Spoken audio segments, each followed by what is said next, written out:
Hello everyone, আজকে আপনাদের সবার সাথে শেয়ার করব একটি ইন্টারেস্টিং রেসিপি। সেটা হচ্ছে আমার নানুর হাতের একটি খুব মজাদার পিঠা।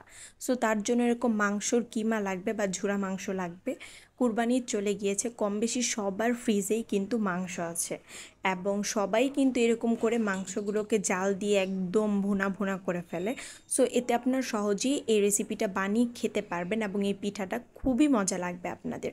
তার জন্য এরকম মাংস ঝুরা লাগবে অ্যান্ড চালের আটাটাকে সুন্দর করে মধ্যে গোল গোল করে নিতে হবে, জানি সুন্দর করে রুটিগুলো বানানো যায়। এর জন্য আমার নানু সুন্দর করে গোল করে নিচ্ছে এবং তারপরে চালের গুঁড়ির মধ্যে দিয়ে একটু নেড়ে রুটি বানাবে, কারণ জানি লেগে না যায়, এর জন্য ভালো করে মেখে নিতে হবে।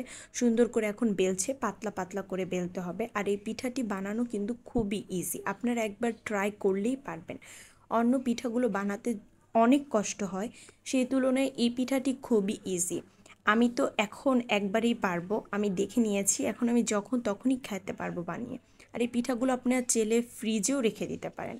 সো এরকম গোল করে বানিয়ে মাঝখান দিয়ে কেটে নেবেন, দেন এক পাট রেখে আরেক পাটকে সুন্দর করে হাতের সাহায্যে সমুচার মতো একটা শেপ দিবেন। আপনারা আপনাদের মনের মতো শেপ দিতে পারেন, আমরা সাধারণত এরকম শেপই দিয়ে থাকি। তারপর এখানে পরিমাণ মতো মাংস দিতে হবে, মাংসর কিমাটা এখানে একটু মনোযোগ দিয়ে দিতে হবে। পরিমাণে বেশি হলে ফেটে যাবে এবং কম হলে কিন্তু মুখেই লাগবে না খাওয়ার সময়।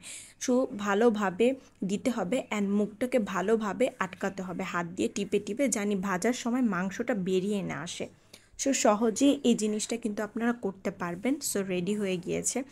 আর আপনারা কিন্তু এই পিঠাগুলো ফ্রিজেও রেখে খেতে পারেন, আমরা হালকা করে ভেজে রাখবো, খাওয়ার সময় ভালো করে ভাজা ভাজা করে খাবো।